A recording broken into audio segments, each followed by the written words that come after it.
Today, we will be heading to a small neighborhood in South Korea.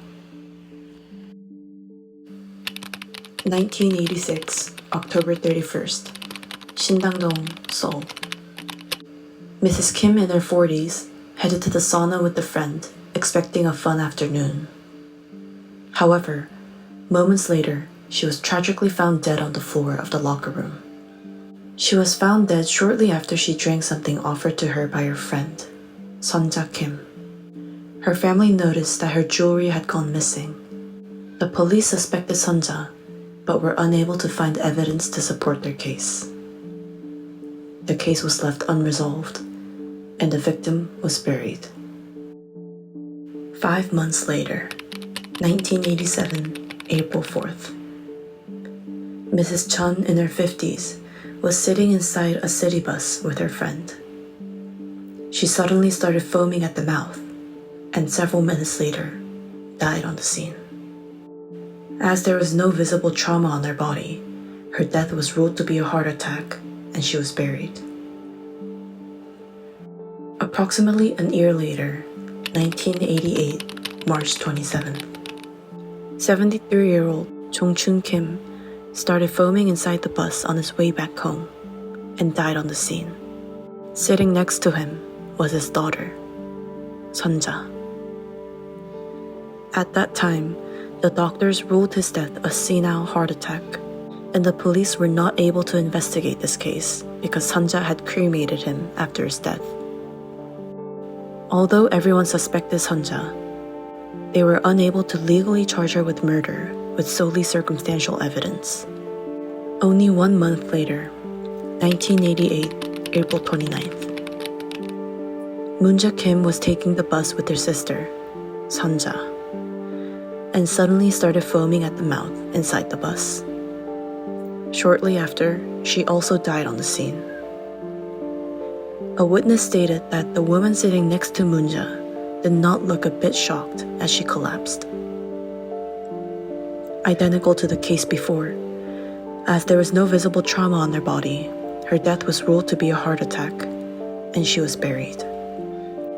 4 months later, 1988, August 8th, another woman, Mrs. Hon, started foaming at the mouth inside a bus and died on the scene. She was soon revealed to be Sonja's sister-in-law. The police finally start to investigate the case, sensing a recurring pattern. During the autopsy, a high amount of potassium cyanide was discovered inside her stomach. The police soon called Mrs. Son's husband for investigation.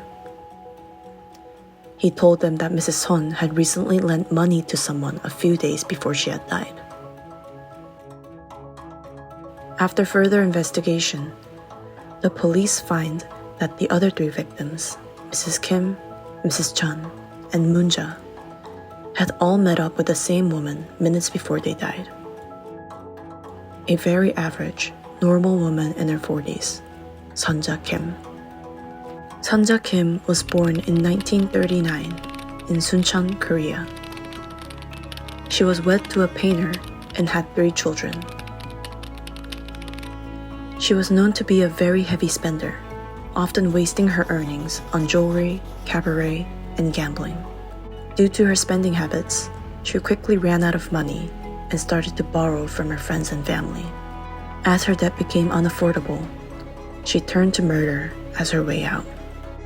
Frustrated by the lack of evidence, the investigators decided to convince the bereaved, asking for their permission to dig up the victims' bodies in order to find out more deeply about the cause of their death. They soon find that 3 out of the 4 female victims had potassium cyanide in their system. Later, they revealed that they were not able to detect it inside the first victim, Mrs. Kim, due to the severe decomposition of her body. They investigated Sonja, but she denied all charges. The police searched and seized her house, but were unable to find evidence of potassium cyanide inside. Disappointed, as they were getting ready to wrap up, one police officer said she needed to use the restroom. She went inside Sunja's restroom, sat on the toilet, and discovered a strange object wrapped in newspaper, half-heartedly hidden within her wall. As she unwrapped the object, she found a block of potassium cyanide inside, and they arrested her during the search. The police also found various jewels and accessories inside her house, all revealed to be belongings of the victims. The police revealed that Sunja owed her victims a handful of money. Mrs. Chun, 7 million Korean won. Her father, 3 million Korean won. Her sister, 10 million Korean won. And her sister-in-law, Mrs. Hun, 4,840,000 Korean won. Although she was legally charged for 4 murders, due to the highly similar cause of death, the Korean media published titles claiming that Sunja Kim was guilty for 5 murders, including her father. Later, it was discovered that on February 10, 1988, Sunja was also involved in a case of attempted murder. Sunja had borrowed 1,200,000 Korean won from her friend and convinced her to meet up, insisting that her debtor will provide her with the money. They met at a cafe, and the woman soon started to vomit after drinking something Sunja handed her. Sensing danger, she quickly grabbed a taxi and headed home. She slowly recovered from this attempt, and Sunja later paid back her money, wishing her safety and wellness. Sunja did not admit to any of her charges throughout the entire trial.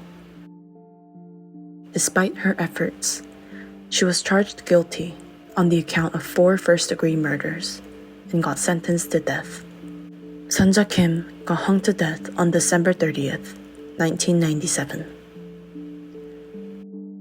Along with 22 other death row inmates, Sunja became South Korea's last executed death penalty.